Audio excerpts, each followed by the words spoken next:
믿는 사람은 어떤 사람인가를 정의했습니다. 우리가 모두가 예수를 영접하고 예수를 믿는 사람인데 신학자 하르낙은 예수 믿는 사람을 정의할 때 이렇게 정의했습니다. 예수 믿는 사람이란 하나님을 아버지로 모시고 자기 자신을 하나님의 자녀라 생각하고 이웃을 형제로 여기며 사는 사람이다 라고 했습니다.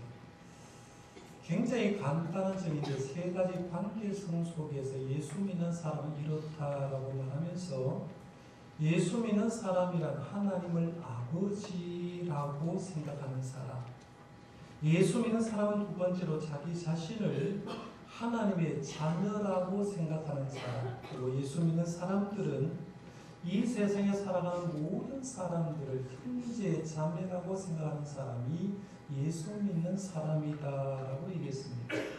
이 하르낙이라는 신학자가 예수 믿는 사람, 기독교는 이런 존재라고 가장 간단하게 명료하게 설명하는 것처럼 지금 우리가 생각하는 사도 바울이 로마서 8장 말씀을 통해서 기독교는 이런 존재라고 계속해서 얘기를 하고 있습니다. 그래서 오늘 말씀을 통해서 기독교는 과연 어떤 존재를 생각해 보려고 하는데요. 지난 두 시간을 통해서 이미 우리는 몇 가지 중요한 정의를 살펴보았습니다. 1절 말씀을 통해서 예수 믿는 자에게는 결코 정죄함이 없다라고 했습니다. 내가 예수를 영접한 순간 그 어떤 사탄마귀도 그 어떤 누구도 우리를 죄로서 정죄할 수가 없다고 했고, 두 번째 2절 말씀에 보면 우리는 죄와 사망의 법에서 이미 해방되었다. 예수님이 내 죄와 사망을 가져가셨기 때문에 여기에 해방되었다고 했고요.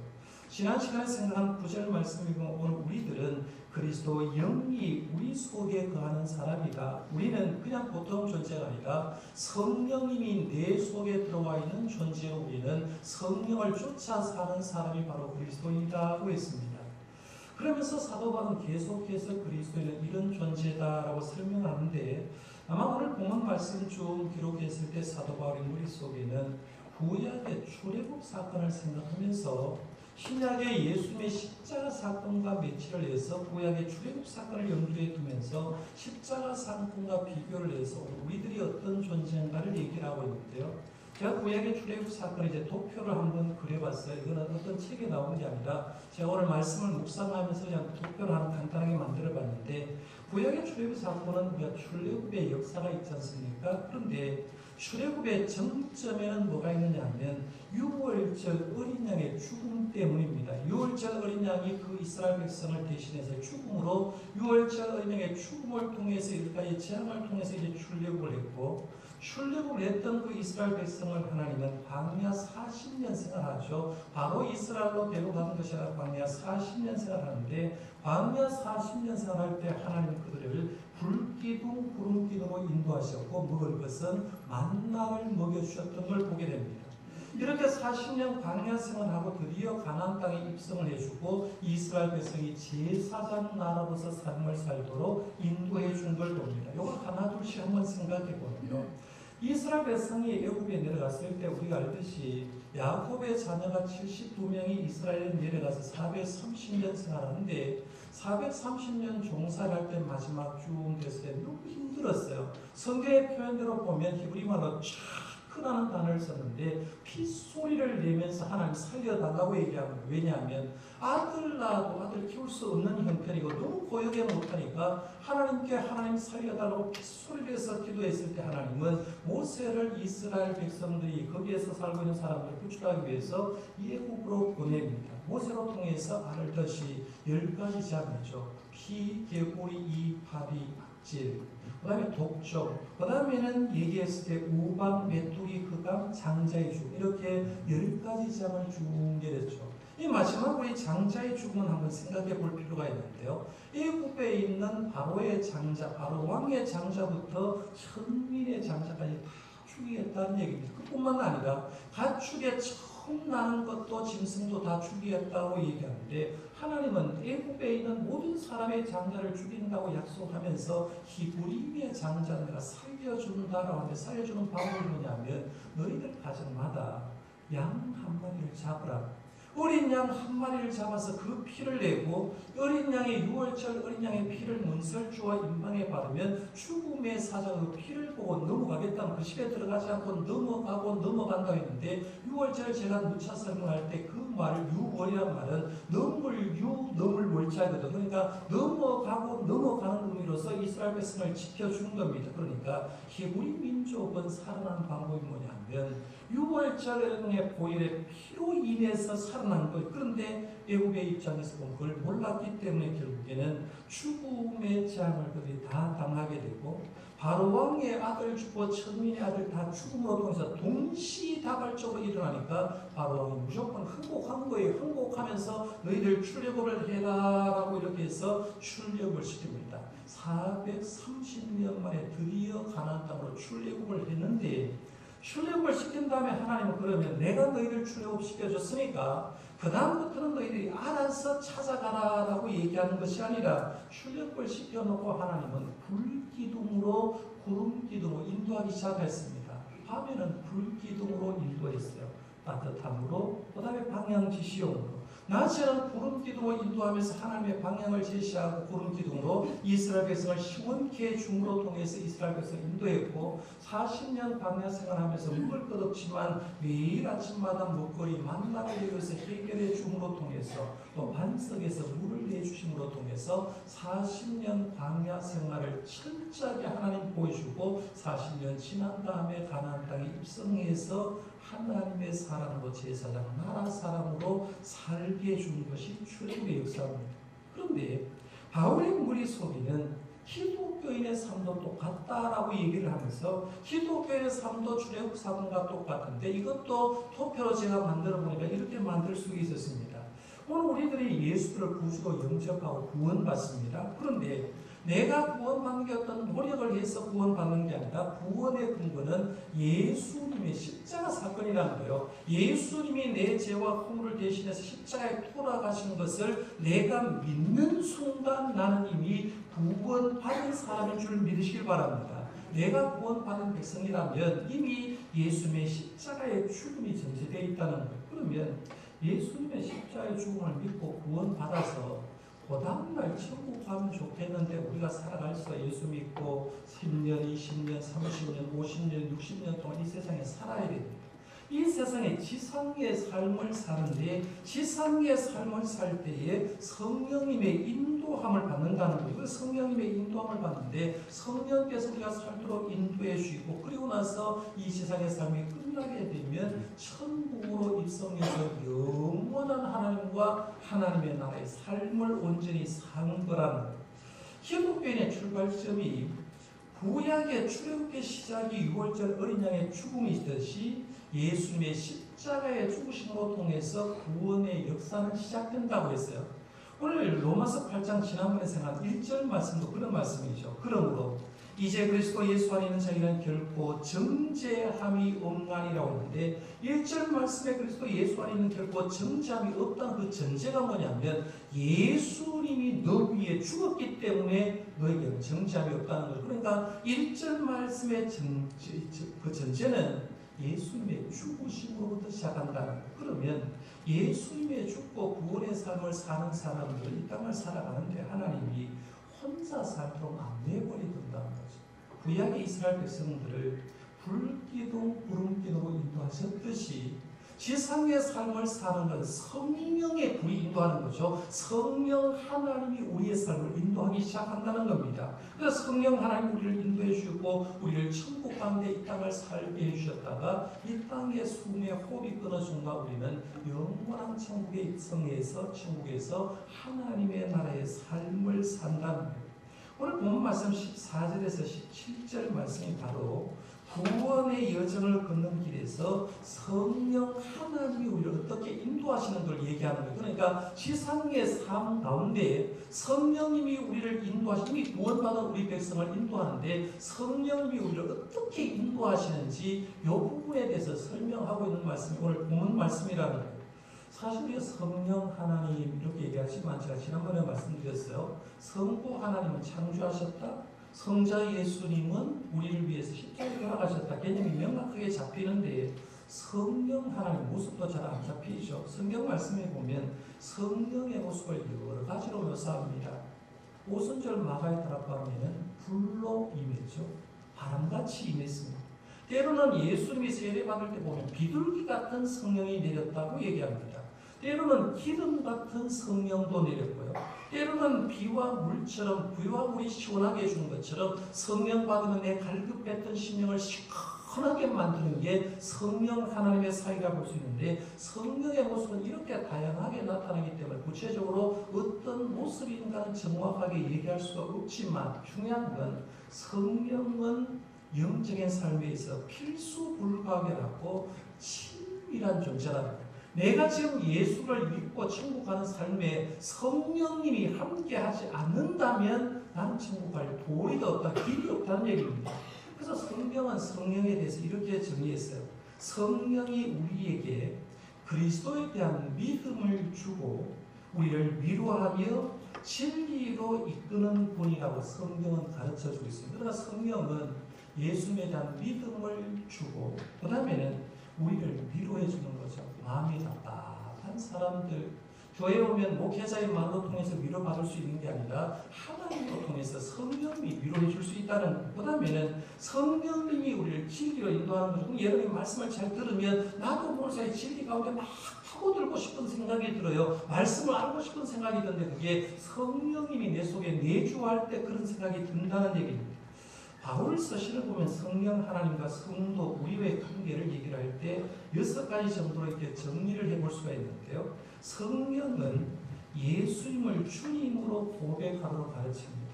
그런데 이제 예수님을 주님이라고 고백하시는 분은 이미 성령을 받은 줄 믿으시길 바랍니다. 주가 아니고는 예수님을 주라고 할 수 없다고 했어요.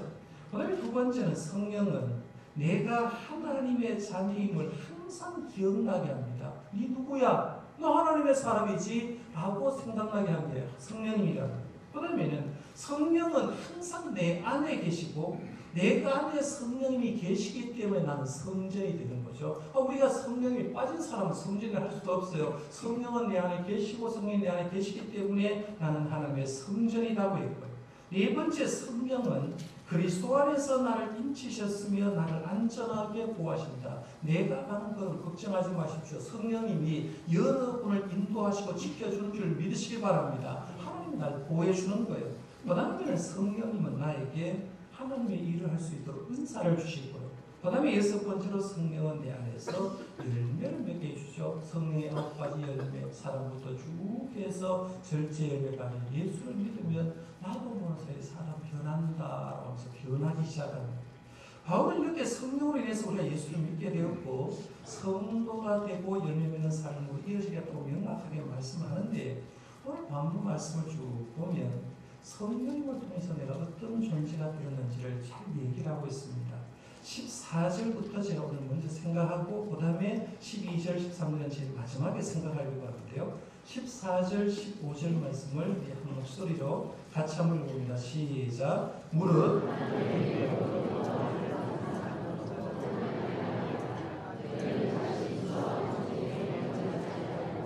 양자형을 받았으므로 우리가 아빠 아버지라고 부르짖느니라. 성령님으로 인도로 인해서 우리가 하나님의 아들이 되었고 우리는 하나님을 아빠, 아버지라고 부르게 되었다고 했습니다. 하나님을 아빠라고 부르는 것에 대해서 여러분은 어떻게 생각합니까? 좋은 말씀같이 느껴집니까? 좀 부담스럽게 느껴집니까? 굉장히 좋은 말씀이잖아요. 요즘 제가 어린 시절만 해도 태어날 때 어머니가 아빠라고 가르쳐주지 않고 아버지 이렇게 가르쳐줘서 저는 어릴 때 아빠라는 소리 불러본 적이 없는데 지금은 여러분 결혼해서 출가해서 애가 있음에도 불구하고 아빠한테 와가지고 아버지한테 와서 아빠라고 얘기를 하세요. 그만큼 친하다는 얘기예요. 그만큼 친밀감이 있다는 말인데 아빠, 아버지라고 부르는 걸 굉장히 거북하게 생각했던 사람이 있어요. 누구냐면 종교개혁을 했던 마틴 루터는 이 말씀이 굉장히 부담스럽다고 생각합니다. 얘기합니다. 왜냐하면 마틴 루터는요, 아버지가 마틴 루터를 판사로 키우고 싶어 했거든요. 법률가로 키우고 싶어 했어요. 어릴 때부터 잘 키워보려고 노력하니까 이 마틴 루터가 조금만 잘못하면 매를 들고 때렸다는 얘기입니다. 매를 들고 때리니까 이 아버지가 얼마나 많이 때렸는지 성인이 되어서까지도 마틴 루터는 아버지한테 맞았다고 얘기를 합니다. 그래 아버지만 딱 생각하는 아버지는 보통 추리를 들고 매를 들고 있는 때리는 아버지를 생각하는데 성경 말씀 보는데 사도 바울이 로마서를 기록하면서 우리가 하나님의 영을 받아서 하나님의 자녀가 되는데 하나님을 아빠, 아버지라고 이렇게 부른다고 하니까 하나님을 아빠라고 안 부르고 하나님을 어머니라고 하면 안 되겠냐 이렇게 얘기했어요. 좀 더 심리학자들은 그래서 이런 말을 합니다. 아버지, 어머니의 사랑을 골고루 좋아 있게 받고 자란 사람이라야 신앙생활도 좋아 있게 바로 할 수 있다. 어릴 때 아버지 사랑 받아봐야, 어릴 때 엄마 사랑을 받아봐야 하나님 아버지는 육신의 아버지도 나를 그렇게 사랑했었는데 하늘에 계신 아버지도 나를 그렇게 사랑한다는 걸 믿는데 어릴 때 아버지 사랑을 안 받아본 사람은 하나님을 아버지라고 해도 그 감격을 모른다는 거예요. 성령님을 어머니로 묘사하는데 어머니 사랑 안 받아본 사람은 성령님을 느낄 수가 없다는 거예요. 그래서 어릴 때부터 아버지 어머니 사랑을 골고루 받은 사람만이 신앙생활을 조롭게 잘 할 수 있다라고 얘기했는데요.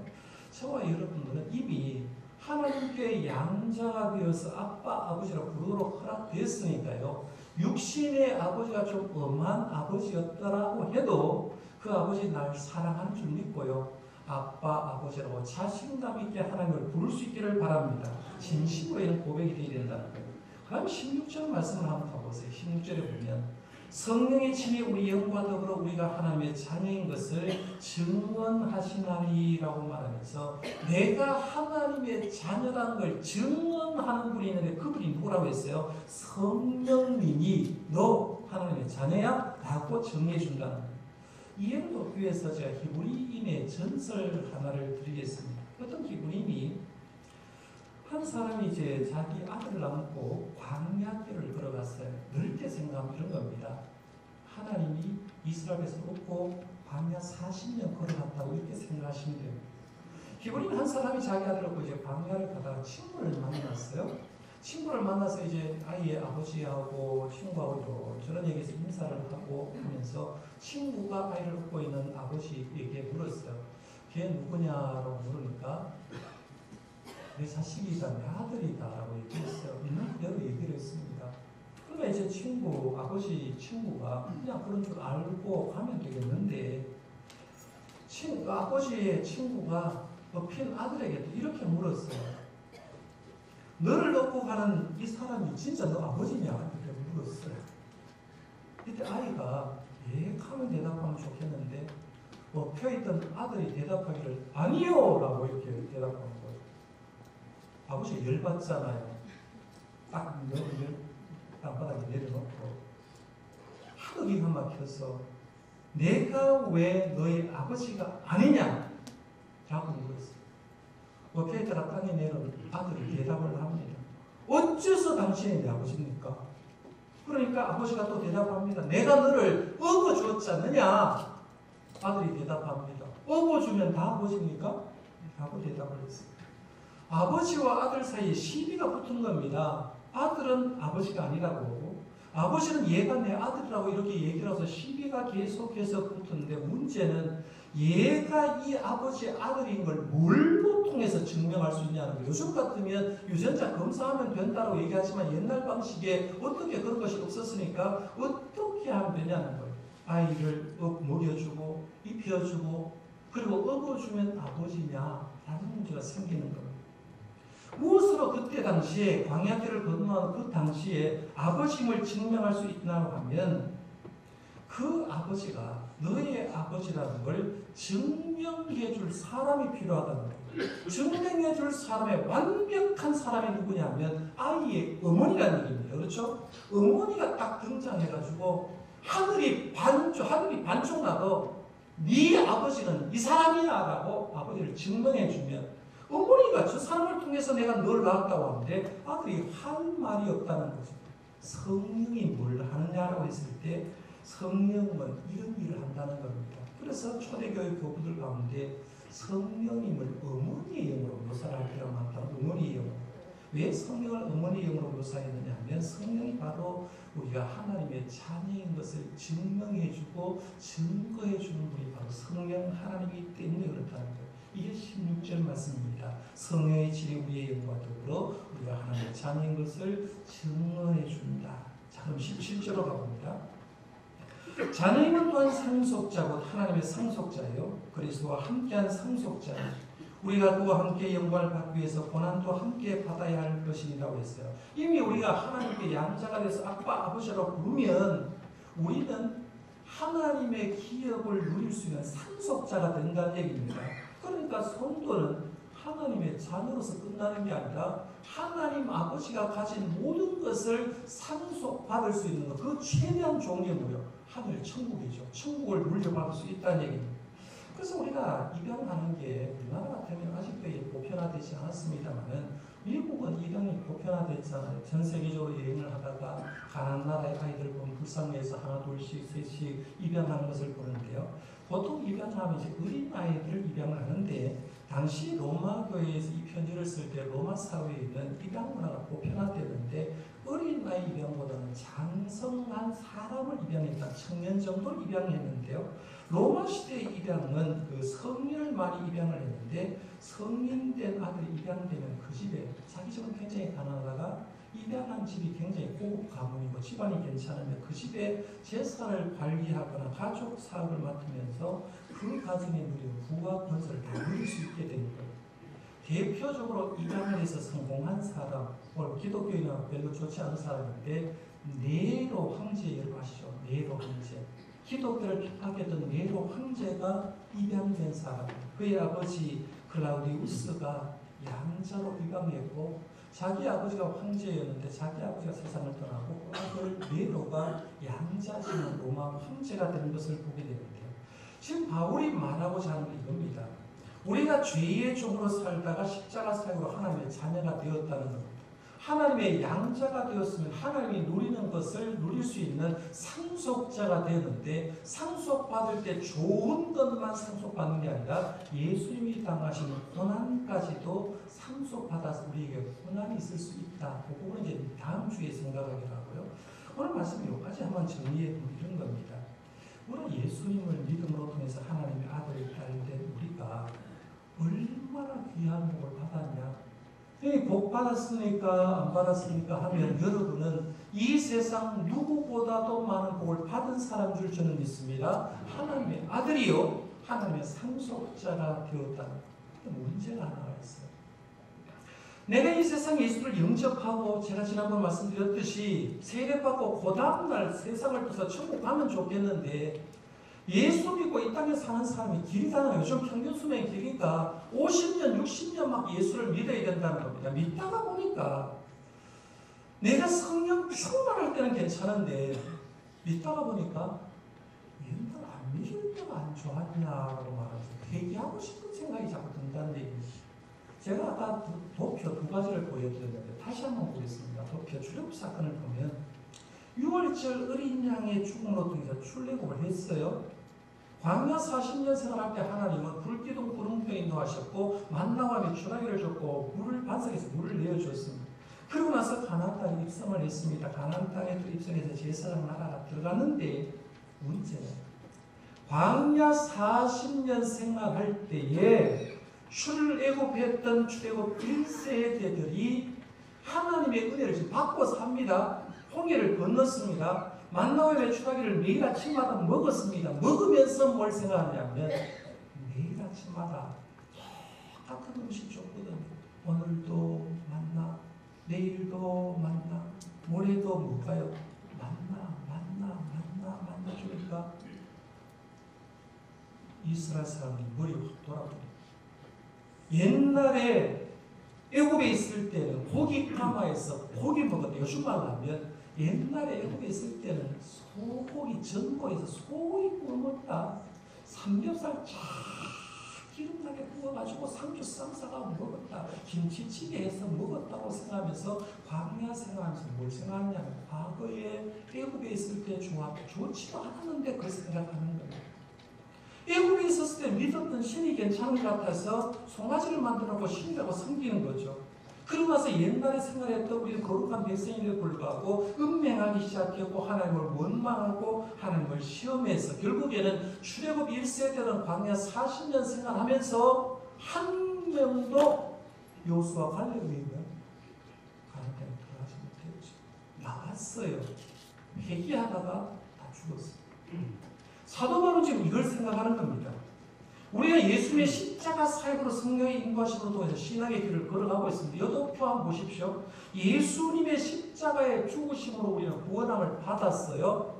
구원을 받고 살아가는데 이 땅의 지상의 삶이 길어. 30년 되는 사람도 있고 많게는 60년, 80년, 90년 되는 사람도 있어요. 성령님이 인도하시는데 성령의 인도 따라 살면 천국 가는데 성령의 인도하심에도 불구하고 성도 가운데 믿음이 너무 약해. 성령님의 역사보다 자기 의가 강하고 자기 것이 강하다 보니까 예수 믿으면서 믿지 않았을 때 상태가 더 좋은 것 아니냐라고 말하면서 회개하는 사람이 있다는 거죠. 그 얘기를 하고 있어요. 그게 12절, 13절입니다. 한번 보십시오. 12절 말씀을 보면 그러므로 형제들아 우리가 빚진 자로 되 육신에게서 져서 육신대로 살 것이 아니니라고 했어요. 근데 성경 말씀은 로마서를 보면 특별히 사도 바울이 로마 교회를 위해서 형제들아라고 하는 표현이 있어요. 형제들아라는 표현은 굉장히 귀한 표현입니다. 왜냐하면 성도들아, 아들아 이렇게 얘기하지 않고 형제들아라고 표현을 하는데요. 형제들이라는 표현이 나올 때는 항상 거기에 뭐가 나오냐면 강곡한 부탁을 할 때, 그렇잖아요. 자녀들이 어느 순간 콧소리를 내면서 아빠 하고 평소에 무뚝뚝한 놈이 아빠 하고 달려도 돈 달라고 하는 것처럼 사도 바울이 형제들아라고 얘기한 그 다음에는 항상 예절한 호소의 말이 들어있어요. 그걸 여기 보시면 됩니다. 어디든지 무엇인가 강곡한 부탁을 할 때, 예절한 호소를 할 때 형제라는 표현을 썼는데요. 오늘 말씀 12절에 보면 이렇게 말합니다. 그러므로 형제들아, 예전에 이제 호소를 하기 시작합니다. 우리가 빚진 자다. 누구의 빚을 졌어요? 날 살리려고 예수님 돌아가셨으니까 예수님의 죽음의 빚을 진 거예요. 예수님의 죽음으로 하나님의 자녀가 되었기 때문에 이제는 육신에게서 져서 육신대로 살 것이 아니다라고 말하면서 우리는 성령님의 사람이 되는데 예수님 죽음으로 구원받아놓고 아직도 옛날 것대로 살려고 하지 말라는 거예요. 그런 다음에 13절에 이렇게 말합니다. 너희가 육신대로 살면 반드시 뭐라고 했어요? 육신대로 살면 반드시 죽는다.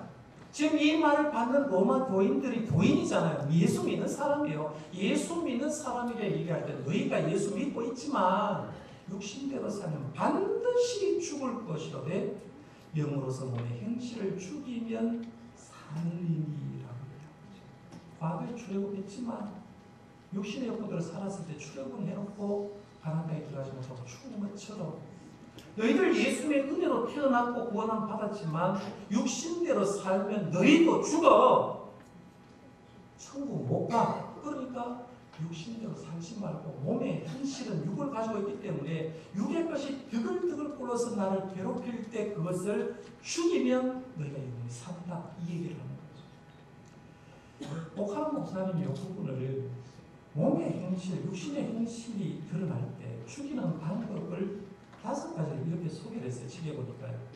사실은 4가지인데 그 기본이 첫 번째 그게 뭐냐면 기도해야 돼요. 기도. 영으로 성장하는 사람 치고 기도 없는 사람 없어요. 이해가 갑니까? 기도하지 않고 영성에 성장한 사람이 없다는 거죠. 쉽게 말하면 내가 교회 수십 년 다녀도 직분이 뭐가 있더라도 기도하지 않은 사람, 저 사람 영성이 성장하지 않습니다. 모든 바탕에는 기도가 있어야 돼요. 그래야 몸의 행실을 죽일 수 있어요. 두 번째는 성령이 내 안에 계심을 믿어야 된다고 했어요. 성령님은 내 안에 계신다. 세 번째, 내가 누구인지를 잊지 말아야 한다. 내가 누구냐? 장문이에요.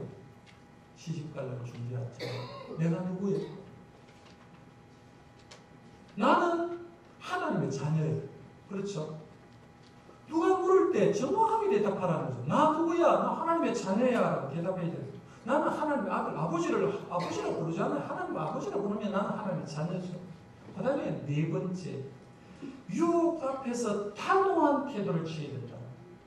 그런데 성도 산다고 세상에 나가면 이분은 정동교회 장로님이고 정동교회 집사님이니까 이분은 우리 먹을 때, 술 먹을 때 물들이고 어디 가서도 그런 유혹하지 말아라고 한 게 아니라 내가 예수 믿는 걸 정체성이 드러나는 순간 세상은 우리를 무너뜨리려고 육신의 것을 가져갑니다. 술 먹어라, 담배 피워라, 이거 해라, 이거 해라 이렇게 얘기를 합니다. 그럴 때 단호한 태도를 취하라는 거죠. 무슨 말이냐 하면 나 그리스도인이야, 하나님의 자녀야 명확하게 얘기하라는 거예요. 사람은 평생 죽을 때까지 이성의 유혹을 당하고 영의 유혹 당하게 돼 있어요. 거짓말의 유혹, 놀이, 체면, 친구를 유혹합니다. 물질이 유혹합니다. 그럴 때 우리는 단호한 태도를 취해야 돼요. 그 다음에 다섯 번째는 말씀으로 무장하는 거죠. 말씀하고 저를 명확하게 알고 있으면 그리스도 예수 안에 있는 사람에게 결코 정잠이 없나니 딱 말씀 한 구절에 있으면 누가 뭐라고 이겨나갈 수 있는 것처럼 말씀을 가지고 있으라는 얘기입니다. 이렇게 몸의 행실을 죽이는 방법 5가지를 방법으로 잘 알 때 우리 예수 믿어도 자기도 모르는 사이에 이런 유혹들이 있을 때 이겨나갈 수 있다는 얘기입니다. 그러면 여러분의 몸의 행실, 마음의 행실, 성령님 인도하는 데부터 세상 것이 들어올 때 이걸 가지고 이겨나가시기를 바랍니다. 그러면 내 삶은 예수님 구원받고 성령 인도받아서 영원한 친구로 간다 하는 게 오늘 본문 말씀이었어요. 그래서 우리는 이 구원의 출발점을 살고 있고 성령의 인도를 받고 있는데 내가 하나님의 사람이지만 육에 약해서 흔들릴 때 그 어떤 거 흔들리지 말고 천국으로 향하여 담대히 걸어가는 저와 여러분들 되시기를 바랍니다.